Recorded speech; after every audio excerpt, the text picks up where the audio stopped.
And I'm the type to tell you like, hey, nah, I said quiet. Yeah. I didn't want to talk. Hoo. You do them like that? I really don't like talking to them, son. What if they're a fan?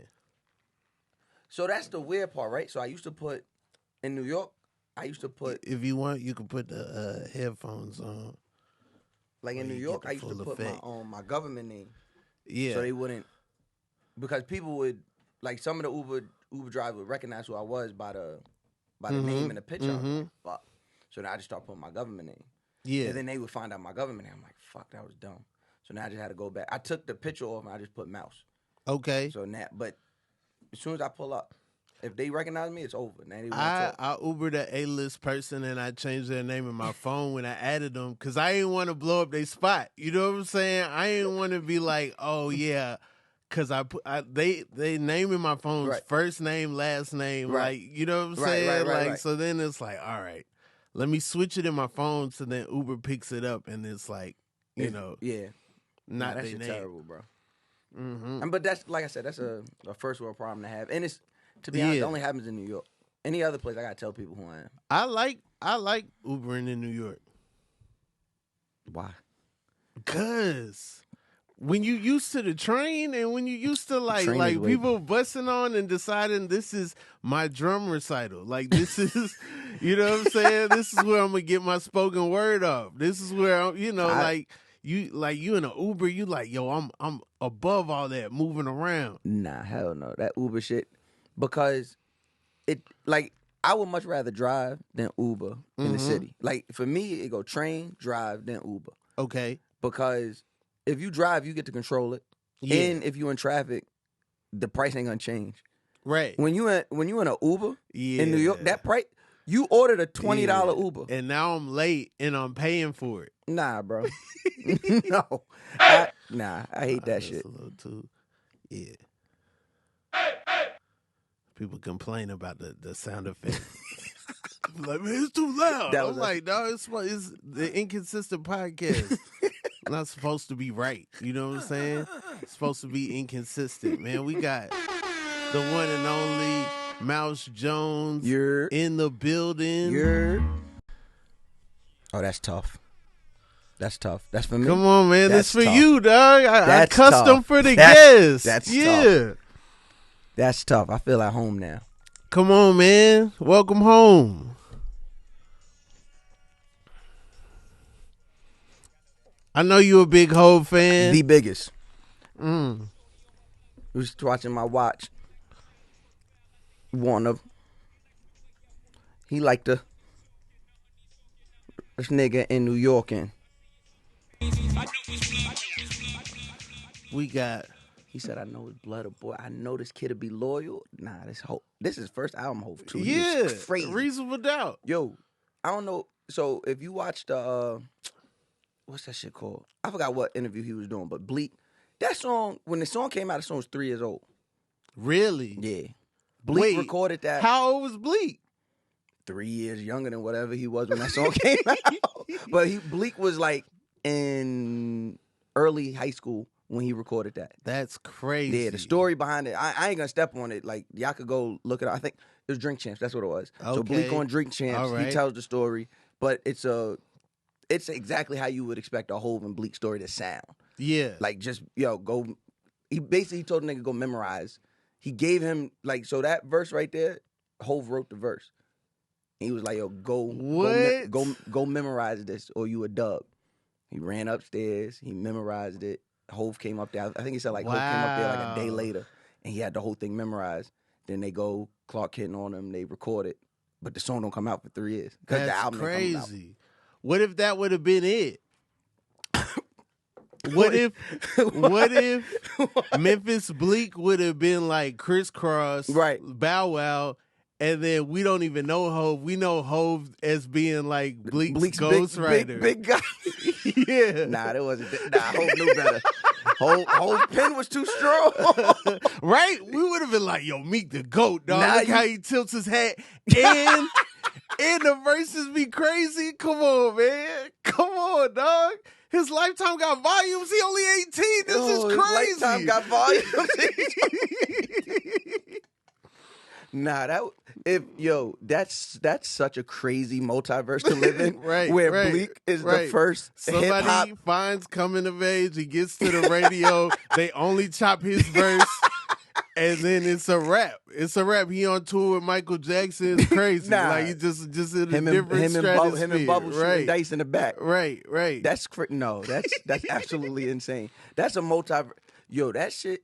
Now I be thinking, whenever I hear somebody say something wild like that, then my brain starts thinking of like building out the rest of that multiverse. Right, Because then what does Hove do then? Like, what does Hove do? Just plays the back. Like it's all the Hove moves, but they suggestions. Like, I think you should call it Rockefeller. And then he's like, I'll think about it. Yo, you should probably work with Dane. Yeah. You should marry Beyonce. She seems like a good catch. We got Mouse Jones in the building. Happy to be here. We met up in these comedy streets, but Yeah. I've known of you for a minute. I heard you as a guest on the Friend Zone. Shout out to the Friend Zone. I Good was people like, over yo, there. this dude is incredible at talking. Man, he is killing the game. You know what I'm saying? As a guest, it was like, this is amazing. Like, Yeah. I got, you know what I'm saying? And I found out you had a podcast. I think it was called the He-Man. Yeah, at that time, the Women He-Man Women Haters Haters Club. Mhm. And then, like that kind of foreshadows what podcasting became. Yes. Yeah. You know what I'm saying? Like, Only now through the we're in title. a whole Only by- He-Man Women Haters Club era. Only by and the it's title. like, they evolved way past way that. You know what I'm way saying? past- They've been off that. Yeah, that was now, crazy. Now the guys next door. Guys next you know door, what I'm yeah. saying? Like, these other woman haters, these other alfalfas here, they ain't grew up yet. Because the alpha fells. Oh, I tried. I didn't even realize the alpha O's, is yeah. in alfalfa. I didn't even realize what they was getting off. They're getting off their pure hate. Yeah, We just wanted to. So like with the He-Man Woman Haters Club, it was just it was a play of the name because I grew up on the Little Rascals. So like Okay. that was one of my favorite movies. How old growing up. are you? I'm 34. Oh, you made it sound like you old as hell. Nah, like, dog, well, we would all get a the kid- nickel. We go The kid- down. the- We'd watch the the Little remake. Rascals in the The theater. remake, the remake with Whoopi Goldberg and Trump and all that. When it was okay, cool, when it was still like cool to With like Trump. Trump. Yeah, he like the I was star of the excited. movie. Like I was excited Right. for like No. the Trump Trump and Whoopi Goldberg and I think it was Reba. Right, Like they were right. all at the end and they was all the Yeah. parents. Like that was Yeah, big fuzz. Nikki Banks was buckwheat. Nikki Banks was Buckwheat. Yeah, He yeah. was, and you have Yeah. Froggy and all them. So that Steiny, Yeah, like yeah. So growing up on that, I was like, oh man, I always wanted that thing. And so when I started podcasting in 2014 Man. after I found out Before about the boom. yeah, way before the boom. Before like you could just say I'm a podcaster and people knew what Knew that that- was. Yeah, You I'm know? from the era where you told Yeah. people you did a podcast and they'd be like, well, how do I listen to it? And you would have to be like, yo, that purple app on your phone, Right. that one. Like that's how I would describe it. Yeah. 2014, there were no billboards that said podcast on them, period. I'm a loudspeaker baby for real. Like, Okay. I'm a loudspeaker baby for real. So, rest in peace, Combat Reg, OG Reg, Chris Moreau. Those are all my OGs. Okay. So, like I heard The Read. The Read was the very first podcast I ever heard of. Yeah. So shout out to Crystal Shout out and to Fury. Crystal, Kid Fury for sure. And then obviously we're introduced to Dustin and Asante through yeah. their joints. And then shout out to Unc Charlemagne. He would start putting the Brilliant Idiots clips Okay. on World Star. Okay. And then I was like, Man. and then I would be like, oh, these are the ads that the Read used to run. Okay. Let me listen to this. That's how I find out about Combat Jack. And so all three of those are the loudspeaker, the foundation of loudspeaker. Yeah. And so I was like, oh, I could do this. Yeah. This I know I can do. Yeah. Because at the time I had just stopped doing I used to do clean comedy. Really? So I would do comedy like all around New York and the tri-state and churches. Would you market yourself as a clean comedian? Would you call Now? yourself clean? No. At the back then? time. Yeah. Yeah. It was bad. It was bad. What's the church circuit like in New York? Because I know what it's like in the South. And like I feel like those comics, they like real protective of it. Yeah, we weren't that. Yeah. So it was at the time. Would you dress like you normally dress, or were you But I out was there the with only the one. suit on? I was the only one that would dress the way I dressed. Yeah. Everybody else, like, so when I came up, it was me, Chris Williams, Okay. Fudge, Hamburger. I want to say there were like probably two other. Like the real hamburger? Like from Def Jam? From Def Jam. Like He was like, hamburger, yeah. Oh, and he was tearing it. He was man. actually making kind of hard on us because he's coming from Right. Def Jam, and then once you see him on the bill, you like, oh, I know all that budget is going to him. Right. But, I bet he was cleaning up. Yeah, he was, no pun intended, he was cleaning. Oh, he was cleaning the clean comic circuit. Yeah. But I was always good because my biological father is a pastor there in New York. So I would just kind of get in on his name. And they'd be like, oh, that's such and such son. Oh, then he's funny. Then it's like, oh, the type of funny I am, I was always going to be good. Because I was just, all I wouldn't do, I just wouldn't curse. So I would tell the same type of jokes. I just wouldn't curse. Fire. But you get stuck there because you can't work out new material. Because you're like, I can't go to the club and try and work out this clean material. You could. Back then, I was in my weights. Yeah, like back then I wasn't. Like, it didn't make sense to me. Like, this is how I thought. I go make anywhere from $2,000 to $2,500 a weekend. Right. And then I'm gonna go perform for free or for chicken wings to try and like work on new material. Right. Now, right now, yeah, hell yeah, I'm taking that opportunity. But back then, I was like, it's like, no, what are y'all doing? Putting your names in a bucket? It didn't make any sense. I went to might get picked. I went to one open mic at New York. Y'all be having paid mics. Don't listen. I'm on vacation right now. Don't remind me what I go through at home. No, but no, I take all the stage time. You doing paid mics now? Yeah, absolutely. Oh, that's wild. I'm starting from the bottom. And I'm appreciating the craft. So kind of like that conversation me and you had when we first met in person. Yeah. I can't, if I'm a fan of you, I can't step on the craft, and because all the guys I'm fans of, you guys, to me, you guys are all legends. You are gonna be the guys that when people look back 10 years, they're like, oh, you knew him, or I seen him one time. You feel what I'm saying? So it's like, I can't be fans of y'all and have access to you and not take the craft as seriously as I feel y'all took it. So right now, I'm beating the pavement. I'm on paid mics during the week. During the week, I do all the paid mics, open mics, and then, that sets me up to where on the weekends I get to open for these, bigger people. So it all works together. You could draw the line at paid mics. I should. We supposed to be getting paid. You shouldn't be paying to get on stage. Hey, rappers, they grind is different. Yeah. Hey, yeah. Nobody's gonna look at you different if you turn your nose to paying for a mic. You know what I'm saying? It's free mics out there. Yeah. There's too many free mics in New York for you to pay for a mic. Man. You know what I'm saying? Now, many mics. If your friends there, y'all decide to meet, you know what I'm saying? You would have to sneak a paid mic on me when I was in New York. It wasn't going. I wasn't leaving the house knowing I'm about to pay to get on the mic. You know what I'm saying? Like encourage me to buy a drink at the bar. Right. But don't have me pay for the mic. Those I don't even bat my eye at. It'd be like, oh, you show up, get on stage, just support the bar. I love those. Yeah. It's those ones where it's like $5 for a stage. I'm like, oh my God. Yeah. I'm like, this is what I'm really doing. Nah, I'll do it. If I'm there, I'll do it.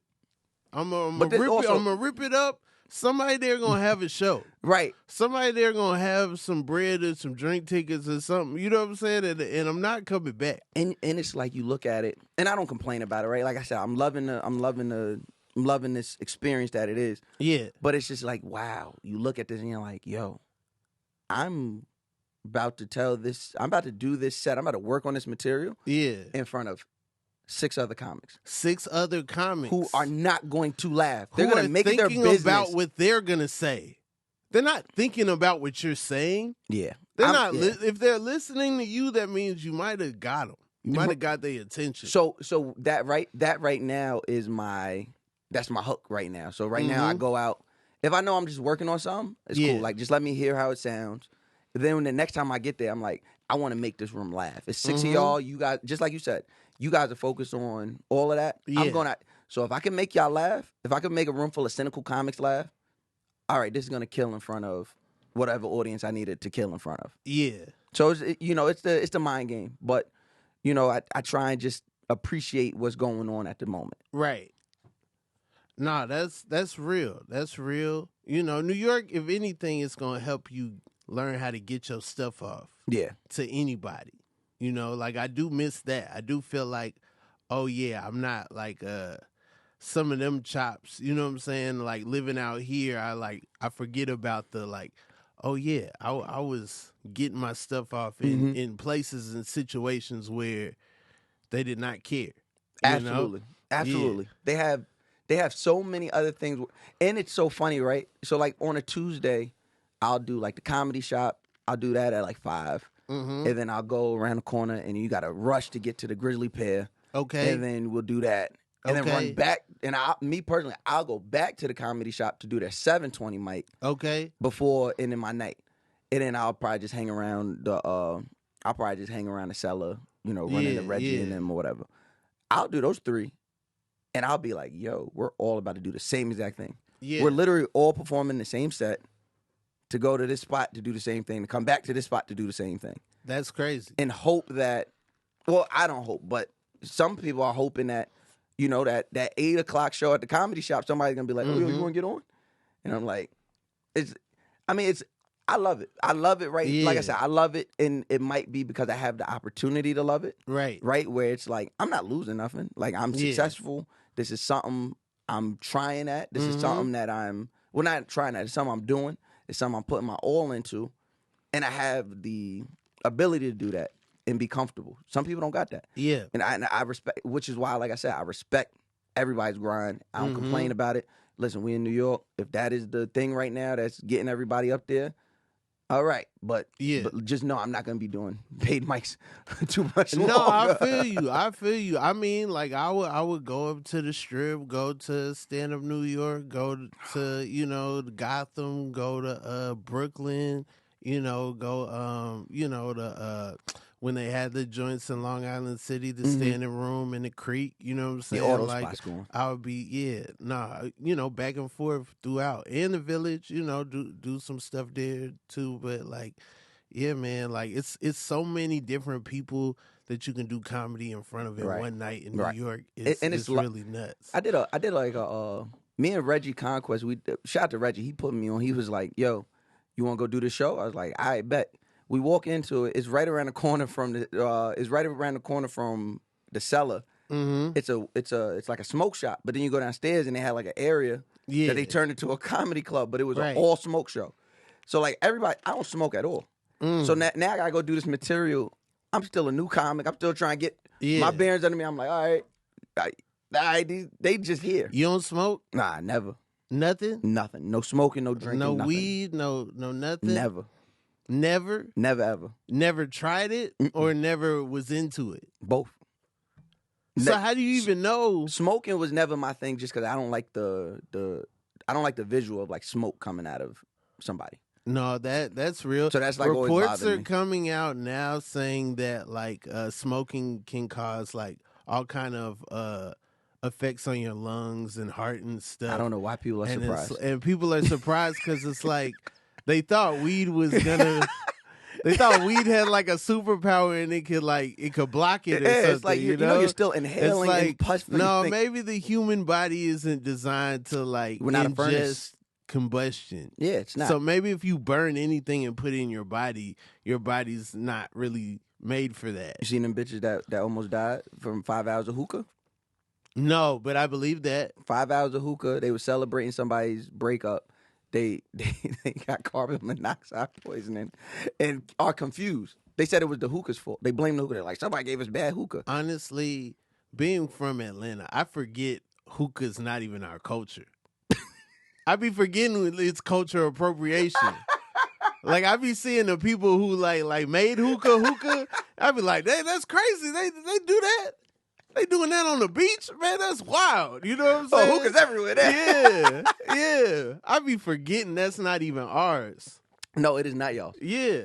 There was probably somebody who tried the 5 hour hookah hundreds of years ago. And realized. And there's like a whole, you know what I'm saying, like parable about that person. But we don't know it because that wasn't our thing. In 5 hours, there's nothing else to do. I can't do anything outside of. No, I don't think there's anything. There's nothing I can do for 5 hours straight. Right. I can't play video games for that long. I'm gonna take a break. I can't. I don't know I can't listen to a podcast. Like, there's nothing I can do that I love for 5 hours straight. Right. I could drive for 5 hours straight. I'm gonna take a break before you get to 5 hours. I'm gonna take a break. I've done it. I've pushed it.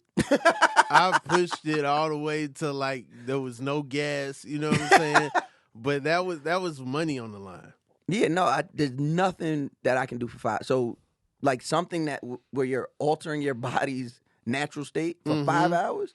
Yeah, I think this out. We gonna learn. Yeah, what's your beef with air at that point? You know what I'm saying? Like, you just gotta breathe in this smoke so much. It's like 5 hours is crazy. Get some air. 5 hours is wild. Nah, I was dating a girl. She got into hookah, and then hookah made its way into the house. Yeah, and then hookah made its way into the bedroom. That's crackhead activity. And it was like, yo, you are really too into this. You spilling coals. You don't know what you're doing yet. It's cold marks all over the place. Like, it's just turning into a whole. I didn't meet this dragon. The person I met was not fire breathing. And so, like, that's why with me, dating is so weird, because women are always like, oh, you're going to judge me if I do this. And I'm like, nah, like, do what you do. Do what you do. Well, I mean, cigarettes, if you smoke cigarettes, I don't deal with you at all. Yeah. If you smoke. I don't smoke cigarettes. Yeah, I think that's crazy. I think smoking cigarettes is crazy. Our age, like when they was preaching to you from the beginning. We grew up on yeah. So you have to be like really rebellious to like see that. Right. And be like, nah, not me. Yeah. Oh, okay, you're exempt. Got it. Yeah, not me on something old is crazy. Yeah, that's crazy. Yeah. But so yeah, cigarettes off. But if you do anything, as long as you're not a crackhead, we good. Okay. But people act like crackheads. Like, I call people crackheads that don't do crack. And it still makes sense because you act like people. The worst type of people is yo, I'm doing this event. Pull up. Oh, can we smoke? I'm gonna block you. I'm not gonna invite you to anything ever again. That's right. That's crackhead activity. Yeah. I'm inviting you somewhere to have fun. Right. If you can't smoke before you get there, has a thing that it's to it already. You know what I'm saying? Like, can I smoke? Yeah, you're a crackhead. I'm good on you, bro. Like, and it'll be shit that you know you can't smoke at. Right. Yo, it's an indoor party. Mm-hmm. Oh man, I can't smoke. No, you can't smoke. No, you can't. Yeah. But you know what? You can smoke all you want that night because you're not coming here. So yeah, if you're obviously drinking, like, nobody wants to date a fucking sailor. So no, I'm good on that. Really? Women that drink that much is no. That's do you drink? I don't do anything. You don't do anything. So that's it. So it's always uneven. No, but it's fine. I think if you did it, it'd probably your threshold wouldn't be like. I don't like women doing anything excessively. Right, but I guess if but I'm in your measure of excessive is different than somebody else who's I get knocking them back. You know what I'm saying? I don't want to date anybody knocks them back. Somebody's like, yo, I'm good. You know what I mean? Their perspective of a sailor is different than yours. I had a woman tell me one time, she was like, oh, you don't drink? I said, nah. She was like, oh, that's probably good because I could outdrink anybody. I'm like, oh. I never spoke to her again. That's a weird claim to make. What you mean? Like, how do you know you can outdrink anyone? By winning contests.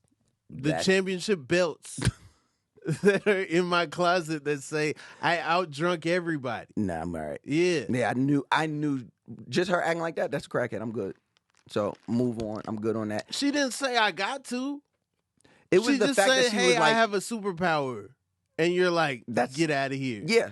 Yeah, because that's a bad super. It's like, all right, let's go there. Right? Because that's like like meeting somebody like, oh, yeah, you got a superpower? What is it? And she's like, Toad, like from X-Men. Like, that's your superpower? I'm good. Like, it's a superpower, but you're bound to be a villain. I guess. She's bound to be a villain off that liquor. Like, yeah. I'm all of a sudden, I was good 5 drinks ago. Now I'm a bitch ass nigga because I don't drink. I'm all right. I have a very low tolerance. And sometimes I think It's not low. It's just I won't let myself get to a real drunk place. So I convince myself Right. I'm like over the edge. So you like fake drunk. I'm like fake drunk, but I'm not faking everybody. I'm faking myself. It's a difference. It's a difference between faking other people and what is that internal moment where you're like, oh, gotta start faking? No, I don't think so. I think, okay, you drink, you look in the mirror, right? You go in the bathroom, you look in the mirror. Yeah. It's a wild time. You know what I'm saying? It gets a little wild. Right? The minute I look in the mirror, I'm like, oh, yeah, it's crazy. But that could be myself being like, yo, throw him off. Mm-hmm. Now his whole mood gonna be different. People gonna be like, oh, man, you slizzard. Boom, we good. We get home. You know what I'm saying? Like my liver probably be like, yo, let me holler at you. Right. Saving you. Yeah. I like it. Listen, I love it for you. Yeah. I went years without drinking, though. How long? I went I think when I first started comedy, I was like a monk for comedy. I was like not drinking, right, not smoking, like, you know. And you started in college. I started in college, but this was a little after college. Okay. Like when I really was like, okay, I got to figure out how to like get some bread doing this. Mm-hmm. And so, during the day, I'm watching all the late night shows, watching all the sitcoms, watching sets, whatever comedy's on television. At night, I'm, in the clubs, get home, watch all the late night shows, you know what I'm saying? Like taking notes on monologue. Like I'm locked in. Reading books, listening to albums, you know what I'm saying? I'm like locked in. But there's been times where I've been like, okay, I'm gonna go a month and a half, no drink, no smoke, and like came out like, I'm not addicted. I'm good. Then you go right back to it. I mean, you gotta celebrate your wins. You gotta celebrate your wins. I won. Yeah, I won. I try not to laugh so bad. I won. And then you lost. How I lose? Because you went back to the thing that you won. When LeBron wins the championship, they give him champagne. They giving him beer and champagne. But they don't give him a groin injury. He's trying to avoid a groin injury. So when he wins, they don't kick him in the groin. You get what I'm saying? Like, this is your celebratory champagne because you weren't actively trying to stay away from it. But I know people who couldn't make it to 40. Couldn't make it to 45 days, no drinking, no smoking. Well, how many did you make it to? I'm saying when I got in the 40s, and I'm like, yo, but you couldn't make it. You couldn't make it to 50. But I wasn't going for 50. I made it to what I was going for. The point wasn't that like I don't think it's bad. I just want to let it know that like it don't I'm in control. Yeah. Nah, that's not how that works. What you mean? I mean, maybe it's not like I'm in AA. And I'm like bouncing. Okay. It's not like I'm like, oh, I got a problem. I'm like, yo, let me see where I'm at with this. Oh, okay, I'm good. I'm good. I see it. I can see both sides. Like, I can see the person that's like, okay, I probably lean towards what you're saying. Like, right. Yeah, I don't have control. I enjoy it, but I don't. Right. It doesn't have a control over me. I don't got to drink to hang. I know how to hang and not drink. I know how to hang and not be like, oh, man, I got a minute to myself. I got to go to the bar. I got to get a drink. I know how to do that. It's some people, they can't do that. They got to have a drink in their hand just to feel like they in the building. Yeah, that's weird. You know what I'm saying? That's weird. I could be in the building. Like when the Millie Rock was out as a rap, I got plenty of stuff to do in my hands. So now you didn't need no drink. I didn't need no drink, dog. You can't do this and hold a drink. I mean, you could, now but it ain't. I've seen it some ain't the amazing same. things. I mean, I guess if I've seen some amazing things in Brooklyn. No, when it comes I guess you could. With the drink, I guess you could, and then switch your hands with get the drink. real sturdy, and the drink gets. I'm like, oh y'all, yeah. You gotta be sturdy. I'm proud of my community. Yeah. That's another thing. Seeing that dance at that time, and where it was at, it was like, oh, okay, now I get it. Let me ask you this: when there was that time in New York City where culture was music, the music culture and all that was going on. So you got concerts and pop-up shows and all of that. But then you have this like burgeoning comedy scene, and you guys are probably all the same ages, right? Like the burgeoning rappers. Yeah. and the comedians, all the same age. What was that like divide like in the city? Like, because are those artists coming to comedy shows? Because I like, in my mind, that's what I'm thinking about now. Like, I'm like, all right, because I started out podcasting, hosting, and doing all this personality work. I have a direct into that crowd. Yeah. And I'm trying to bring them with me to comedy. Yeah.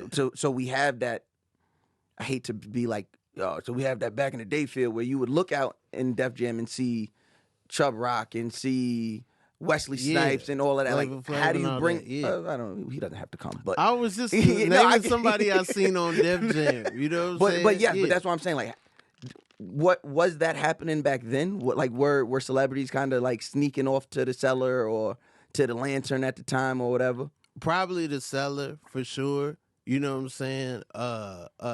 Hannibal's Night used to be crazy in Brooklyn. Okay, like that used to be crazy. You might see anybody, but I think like there is a disconnect. Right. Like I never felt like, oh, the people who are my age doing it, unless I like already knew them from somewhere else, they just gonna be, have knowledge of me like I know about them. Like there's no comedy freshman 10, there's no comedy like I think that there should be, I would love for there to be comedy media. I would love for there to be people who like are into comedy that have media, but it can't be a comedian that is not trying to do it. Yeah. Gotcha. Okay. I think that's what music has. That is, it's almost, I feel like music sales are going down because so many people are listening to people talk about music. And none of those people will be like, hey, we're the reason sales are down. But I feel like there's a lot of people that are so into music, they are starting to listen to people talk about making music versus, or just talk about music versus listening to actual music. Oof. And I wish that type of attention was on comedy. I wish that like when comedy came out, it wasn't just comics who were aware. It was other people that's like, oh, this about to drop. Oh, this about to come out. I wanted this was cold. So I wanted to do that for a long time, but I always had an itch. I always was like, that's the thing. It's like I want to do this and I want to be good at it. It's not like I just want to do it like on some like, hey guys, I'm doing this on Thursday, come out. No, I want to be the nigga. Right. So it's like I can't do that. Like I can't take this platform I built for media and then try and turn to this thing because I still want to play. That's the thing. Everybody wants to play. Not calling you just everybody. No, I get it. But I'm saying like Judd Apatow was that. When he was a teenager, he would go to the comedy club, interview the comedians. He put out a book of the interviews called Sick in the Head, put out a sequel. He interviewed all these comedians before he was coming up into comedy. He one of the biggest comedy directors, period. Right. So it's like if his gateway into it is thinking, okay, I'm a step, I'm not gonna do it, I'm gonna be the media. Yeah. Then it's just like, it makes sense why the floodgates are open. Like, it's like, because I think music, there's rhythm, there's certain intangibles no matter that what, is stiff-arming everybody from just jumping into no it. matter what we say about anybody could have a microphone and be a rapper or whatever. Yeah. There is still enough of a barrier of talent or like audacity to think you have talent. Yeah. That says listener, analyst, or wannabe analyst, whatever you want to call it. Listener, talker, fan. Right? Yeah. Where I guess, I'm in agreement with you where with comedy, it's only fan, comic.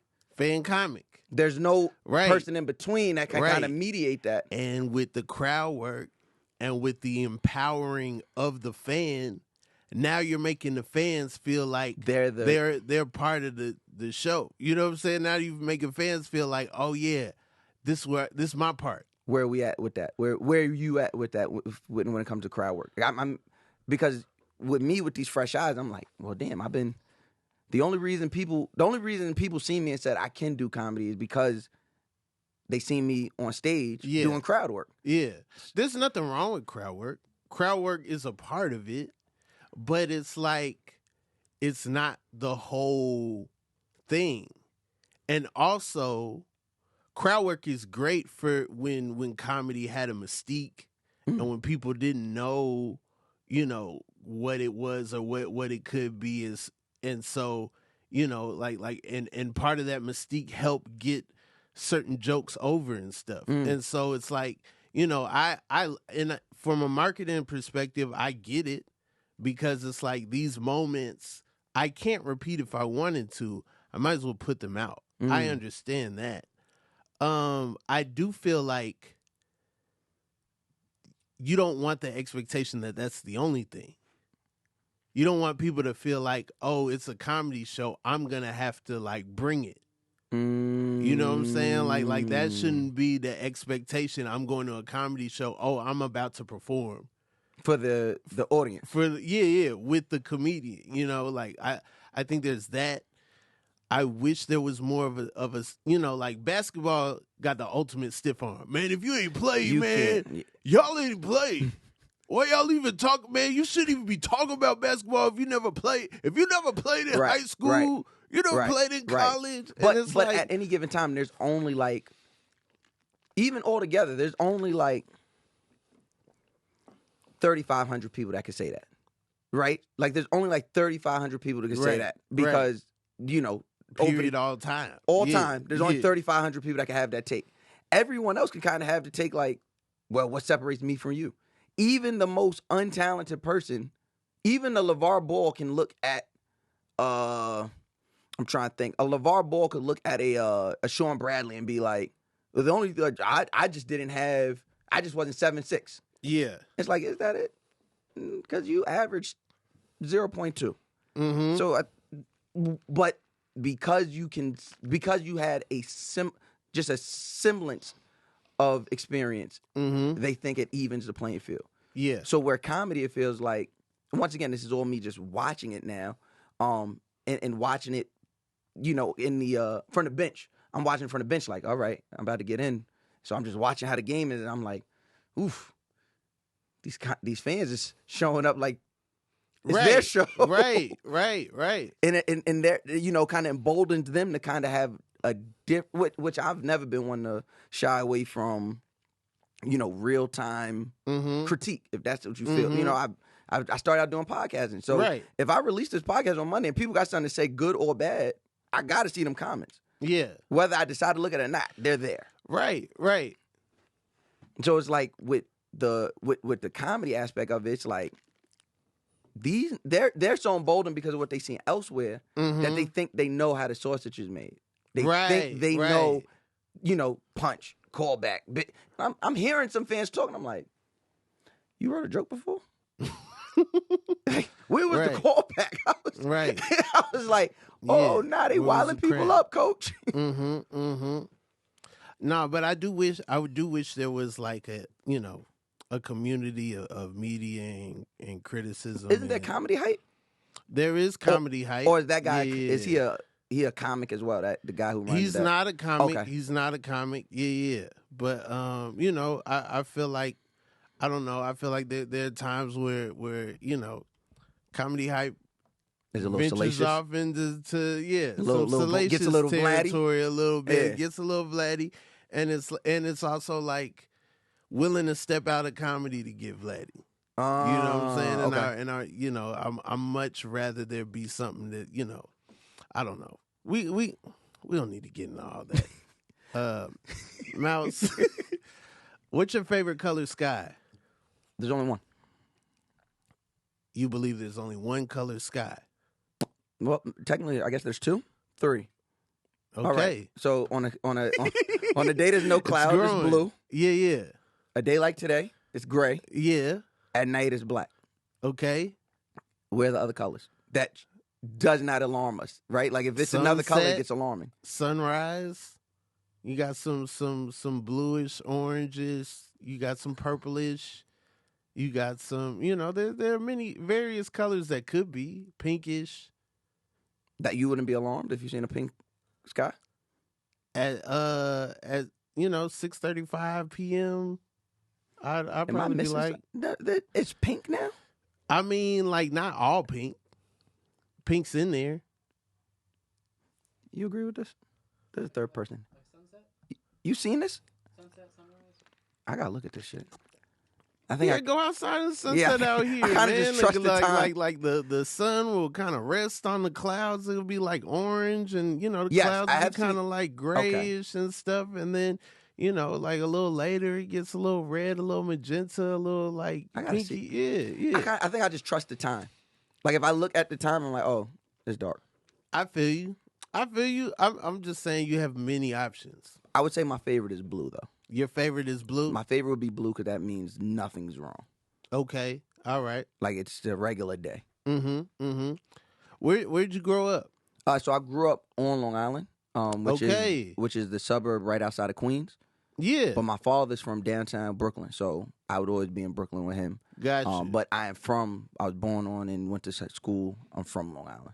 Are you from like the EPMD? Yes. Dr. J. Yeah. So the black side of it. Yeah. Yeah. So I'm from. So where I grew up, Rakim grew up a block and a half away. Okay. Mm-hmm. Man, it's crazy how many artists from that time came from like Chuck D. Well, yeah, there's no outlet out there, so like you would have to kind of tag along to a different movement.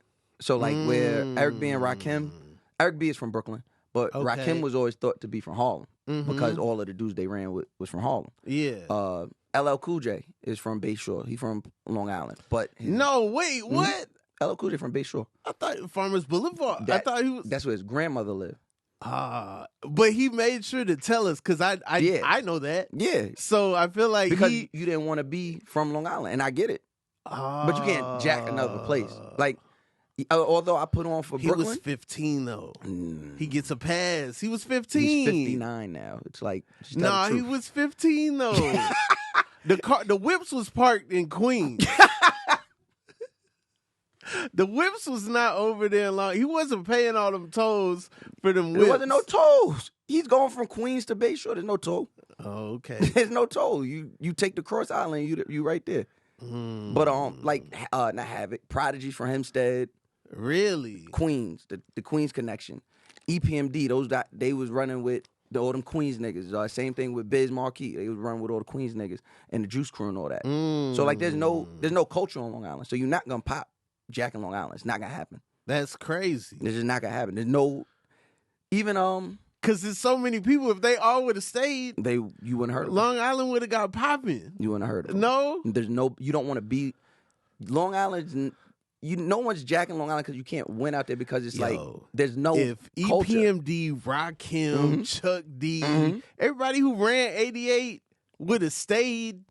You would have never Jerry Seinfeld. If they all would have stayed on Eddie Murphy, you would have never heard. You would have never heard. Long Island would have been the most popular. Long Island ran 1988. You would have never heard from them. That's crazy. Ever. You would have, and like I don't even mean like they would have had the catalog. You just wouldn't have heard it. You would have never heard from they recorded in De La Soul.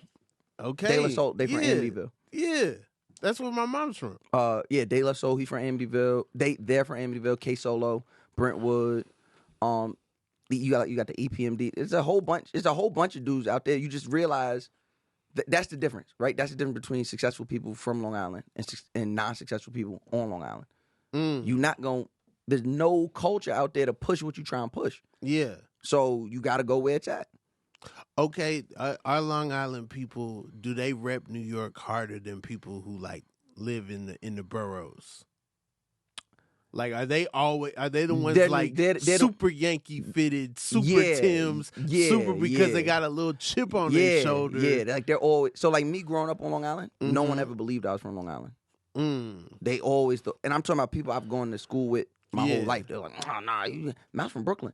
I'm not. I'm from here. I'm just not a liar, right? Okay. So I'll tell you where I'm from. Yeah, but everybody who knows me, you see me today. Brooklyn made me who I am today.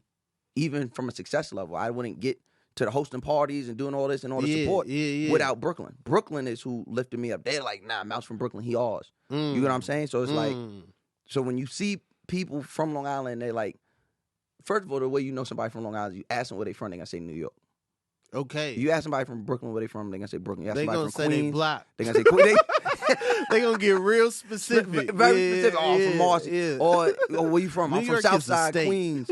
I'm from, even Staten Island people, for whatever reason, they're very proud of Staten Island. Right. They are going to let you know they're from Staten Island. The people from upstate, people from Long Island, they're going to always say New York. Yeah. You're like, where in New York? Oh, I'm from Elmhurst. And I'm like, oh, okay. I'm from Elmont, Valley Stream. The weird shit.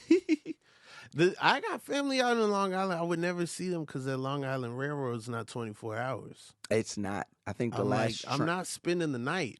Yeah. I love y'all, but yeah, I think that last train go out like 12. y'all gonna get 2 days out of me. Yeah, that's a fact. Yeah, that's a fact. It's a whole that's a whole investment for like a little visit. I don't even like going to visit my family. I mean, it's not easy. Mm-mm. It's not. It is like out of town. It does feel like out of town. Because as soon as you cross over the Jamaica stop, it gets very like, what's the word I'm looking for? It gets very like towny. Mm-hmm. It gets very Kentucky-ish. You wouldn't be able to tell the difference from any small town anywhere else. I'm with you. The And rest so of my family's from Kentucky. Oh. You know what I'm saying? Like, yeah. No, so it's like as soon as you get past Jamaica, mm-hmm. all of a sudden houses get further apart. Yeah. Then you start seeing strip malls. Right. And you're right. like, this isn't how it's supposed to be. I finally got to Long Island. I was like, Mom, talking all this New York stuff. I mean, she did eventually live in New York, but I was like, okay, I'm seeing it's like, it's, but also I get, because their perception is from, you know what I'm saying, a kid perspective. Right. Perception growing, you know what I'm saying? So they know what it's not. They know it's not some of the stuff that, you see on television and that, but they also think, they're like, we grew up in New York. This is New York. It's not. To us. Living on Long Island is not the same. It's living on Long Island. Like just the it's just a simple fact of there, like I tell everybody, there's zero culture there, right? So like you raise a child on Long Island, just know they're fucked when it comes to like living in real life. But I think that's what made some of those people that we've named so ill. Mm. You know what I'm saying? Like you sprinkle that on the person that is Biz Markie. Right. You're gonna get someone who's like, I'm going for it. I'm about to go. But imagine if he was around naturally, if he was around just a bunch of people like that, how much better Biz Markie would have been. How much, you know what I mean? How much more impactful would he have been? Rest in peace. Right. How much more impactful would somebody like, I think Public Enemy did exactly what they were supposed to do. I think they did everything they were going to do. But a K Solo, somebody like K Solo, I think K Solo is super dope. You know what I mean? If people at home don't know who K Solo is, look up Your Mom's in My Business, right? Like he's from the Deaf Soul camp. So it's like you look at somebody like him. Super lyrical. Yeah. What in that time? What else could he have been if he was surrounded by other people like that? You know what I'm saying? Same thing with EPMD. What if they weren't the only people out there? Then Parrish would have other people, and Sermon would have other people to produce from right there. You wouldn't have to go get anybody else. So it's just about surrounding those people with the best possible. I mean, they went and got Redman, Keith Murray. You not a Redman, Keith Murray? I love Redman. I love Redman. We know he can rap. Keith Murray. If Keith Murray isn't Kwame Brown, I don't know who is. No. I'll cut that out if you want me to. No, leave it right there. No, what do you mean? Oh my God. Dog, have you heard Fatty Girl? Exactly have my point. Have you heard the most beautifulest? The most beautifulest thing in the world, Yeah. Fatty Girl, Lyrical Miracle. Like, I've heard it all. Oh, man. But then what happened? Come on, man. He got locked up. And then all your superpowers went away? I mean, it's Kwame tough. Brown was the #1 pick. Right. But, I mean, Jordan Number picked one. him, no. What does that mean? That makes him any Who less? else Jordan picked? Adam Morrison and like Adam Morrison. Oh, it's gonna get dark. It was gonna get dark. It was gonna get dark fast too. I hope you said this opinion before. I don't want to get on like this. No, I don't want. No one's ever talked to me about Keith Murray, so no. I don't want it to happen like this. I don't want to be on the other side, man. Some hip hop journalist. I'm like, no,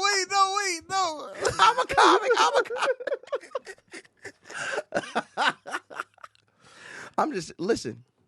Adam Morrison only downfall was he had diabetes. If Adam Morrison didn't have diabetes, he would have performed in the NBA just like he did in college.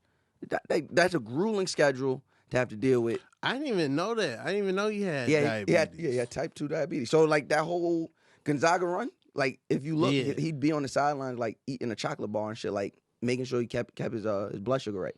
But yeah, like that's the only thing that kept Adam Morrison back, especially at that time. He was one of those first players that was lanky, a very, very, very, very, very, very, very early prototype of like what a KD could be or has become. Very early prototype. I said very early prototype. Crazy now. Look at him. Crazy. Look at him during that Gonzaga run.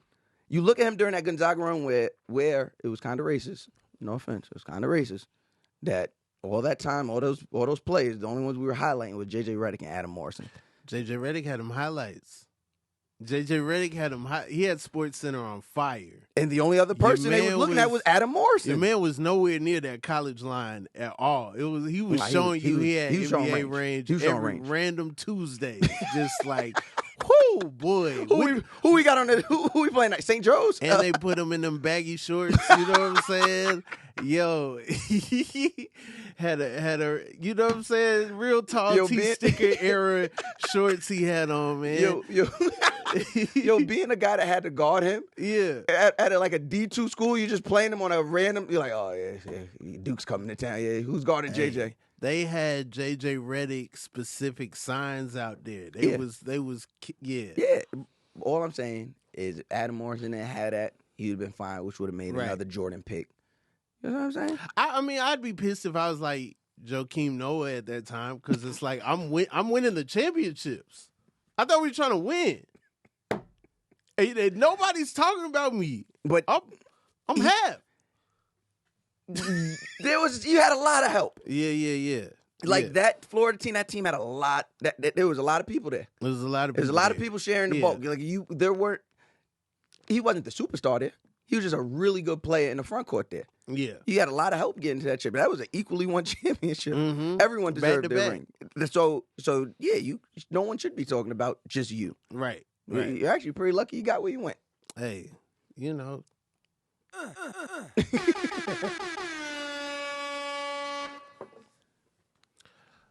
Mouse, if you could live in any time period, what time period would you live in? This is a good question. I would say now. Okay. Because how else would we contact bitches? Like, I don't. What you mean? Like, payphone. No.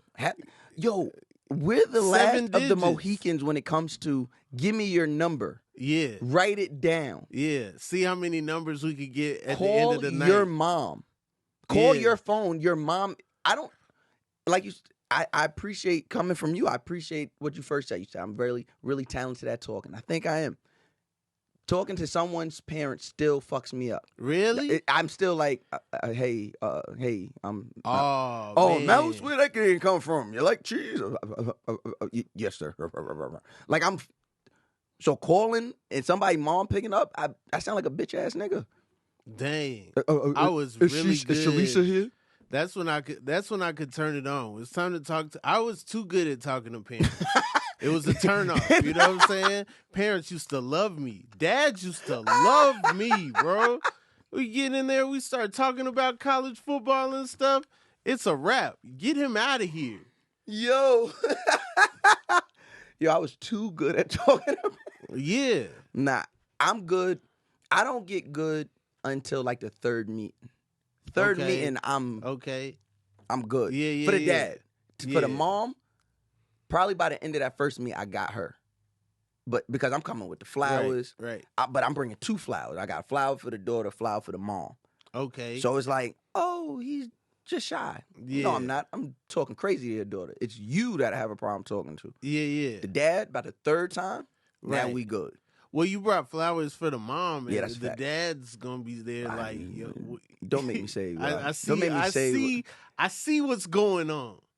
I didn't know if the dad was gonna be there. Okay, it's a hit or miss. Dad didn't come up.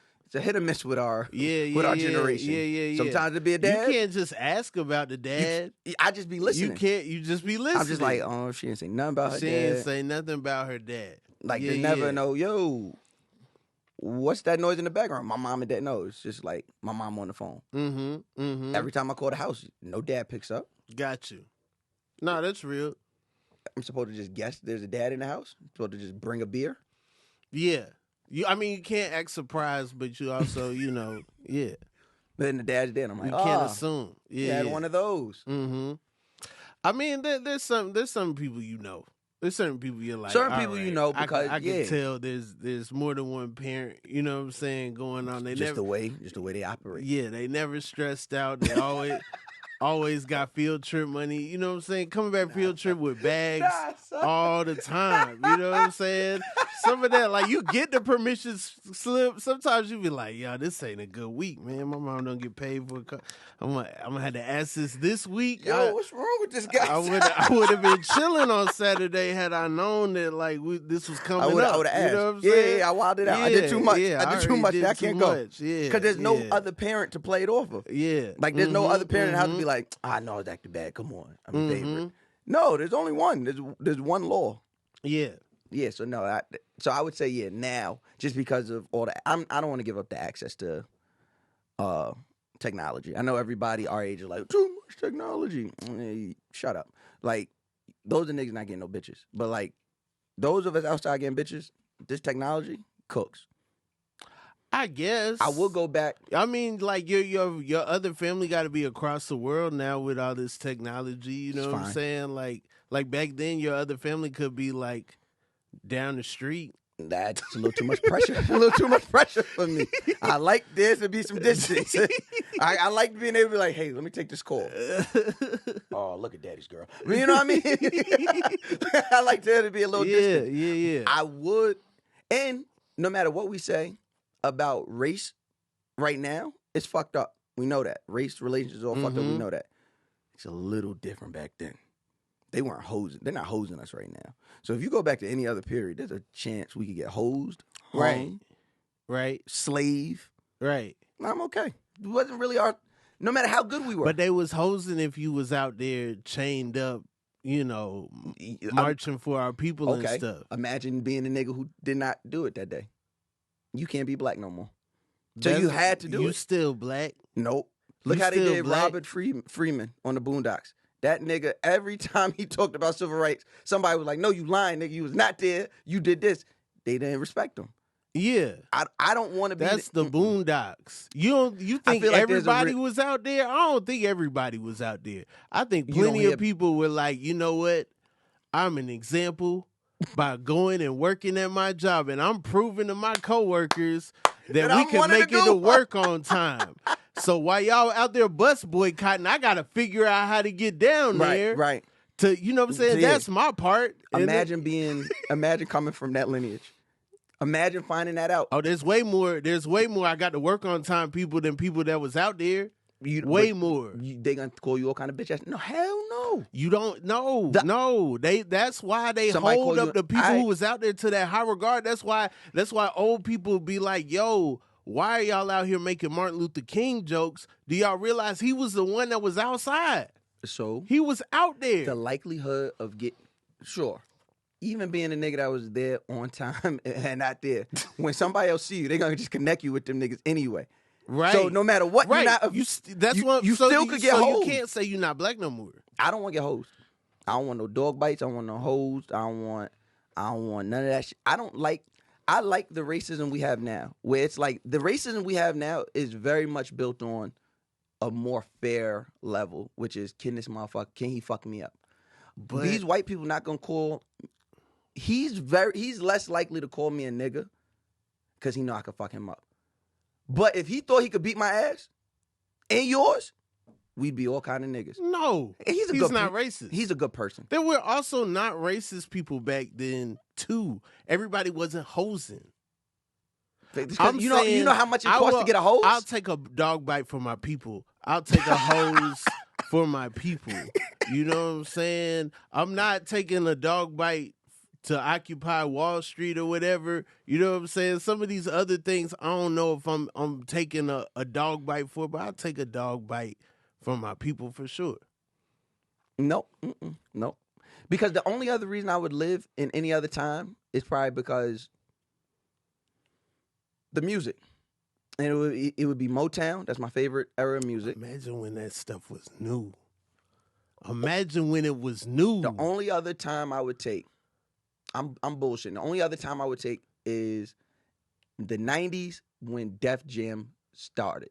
Because I believe that in that moment I would have been out. There wouldn't have been no. Well, you got to start in the 80s to no. But that's when I'm lit. That's what I'm saying. I would have started in the 80s. I would have been. I'd been young in the 80s, going to the Peppermint and all that shit and doing that. Woo! Because I know for a fact that in the 90s, I know my personality would have burst in the 90s. I know I would have been good in the 90s. I miss like some of the flavor they had in the, like everything felt like the time and the way they even moving their body and the way they, like that everybody's like a cartoon character. Everything was just authentic. It was real. It wasn't. It was before the commodification. It was still so. It was just like very much. All right, we wearing black ropes and medallions today. Mm-hmm. Nah, these niggas sell drugs. We wearing this over here today. You feel what I'm saying? It was that. So I think anytime with it sounds crazy. Anytime where the drug dealer was prevalent, I probably would have decided to. So anywhere between that late 80s, early 90s time, just because so much of that culture, so much of our culture comes from that. Comes from that innovation of the drug dealer just being like, nigga, I got money. Like, this is what we had. This is how I'm wearing this shit because I got money. I do wish I could be doing comedy at that time, seeing what, like, okay, if that's what Chris Tucker was ripping like with the lights on, what was he like in the club? What was Bernie like in the club? What was, what I'm saying? Like, what was Eddie Griffin doing? Like the day the stuff he was talking about came out. You know what I'm saying? Like we saw the version that he told and then was like, the day it happened, he's like, I gotta work this out. I gotta work this out, And he just like, yo, the next time he get on stage, I'm about to talk about Rodney King. What was that like? That's where I'm like, yo. Like I think about it all the time. I'm like, shout out to the OG Jamie Roberts. He got a comedy in Harlem. I was talking to him, and none of us could remember. Well, obviously, we weren't there, but we were asking him. He did Def Jam, and he was like, yo, where was that at, right? Like, where did they record that at? Because you can't replicate that. No. Even when they brought Def Jam back in the early 2000s, and then we get Kevin Hart, Mike Epps, Tiffany Haddish, and all the greats, it didn't feel the same. Because you got to put it back in that room, whatever room that was. Have it so you feel like the people could touch you. You feel like the people could run up on you. Son. They slapping high fives because people ripping, but that's letting you know, hey, they could also pull you down from there. Because look at that. Look at the legendary Bernie Mac set.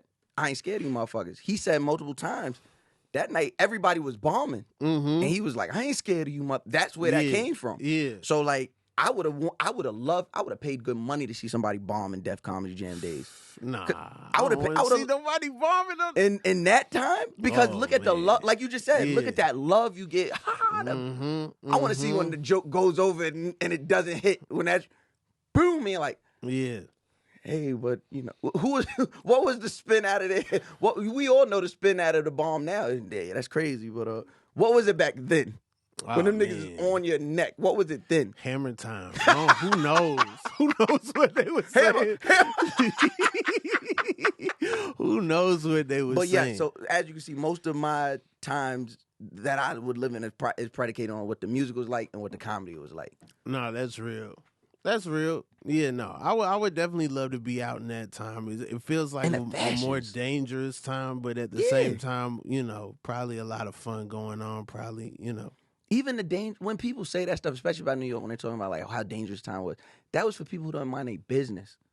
Like there was people who were, it's the same. Like you could be wherever you're gonna be. Yeah, it might be a little thick. Yeah. But if you mind your business, you don't be where you're not supposed to be. You ain't got all that to worry about. Right, but I feel like now, okay, I could have the craziest fit on, period. Stupid bread. I don't have to worry of like, oh, somebody gonna jack me. Depends where you at. Back then, we in LA, they was robbing niggas on Beverly Hills a few months ago. Yeah, that's true. And there's that's true. if the wolves is hungry, they gonna find a way to eat. That's real. No matter where That's you real. at. That's real. And like I think it's just about people who mind their business. You on Rodeo Drive, you out there trying to show something. Yeah. You trying to prove something to somebody on Rodeo Drive. That's real. You going to your job, you going to do your set, you come do your podcast, you hanging with your people. You minding your business. You out the way. Yeah. That's how I look at it. Mouse Jones, thanks so much for coming by. Anything Thanks for having you me, my want to bro. tell the people? Anything you want to, Trap Karaoke. Trap Karaoke. We are on tour.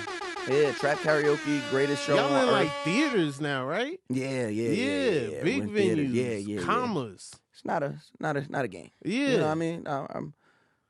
I could put some asses in seats. Right. Man. Make the right choices when you pick them songs. You know what I'm saying? Like imagine or make the wrong one. It makes for a great show. I imagine thousands of people watching you perform a song that ain't yours. You got to be on top of that. Listen, it's one of the best shows I've ever seen, let alone be a part of, just because you get that real time affirmation from your people right there. If people don't know you, I got the people calling everybody cousins. You feel like a cousin. You come out there and you do your shit. They gonna perform with you. They love you. Okay. You go out there, bomb, they can get your ass out of there. Yeah. So it's Are there words? No. You gotta know the words. It gotta be in here. It gotta be in here. You know what I'm saying? Which You get in front of a thayal, you gotta have that thing tattooed. Which makes it even better. Yeah. Because it's like, this is your shit. This is And everybody knows it. There ain't no words. Mm-hmm. I tell you at the top of the night, know your words. Ain't no words up here. Know your words when you come up here. And people know their words. So Trap Karaoke, we on tour. To find out next time we in your city, trapkaraoke.com, everywhere. Follow Trap Karaoke on Instagram and all the other social sites. Guys Next Door, myself, Mac Wilds, Fly Rye. This guy right here was a guest, one of my favorite guests of the year. So make sure y'all check that out everywhere that you listen to podcasts. I think that's it. And I guess just pay attention to Mouse Jones on Instagram when I'm out here opening for the big dogs. So come on. Whatever city I'll be opening in that weekend, if you're near, pull up. Bet. It's been the Inconsistent Podcast with Rob Haze. Peace.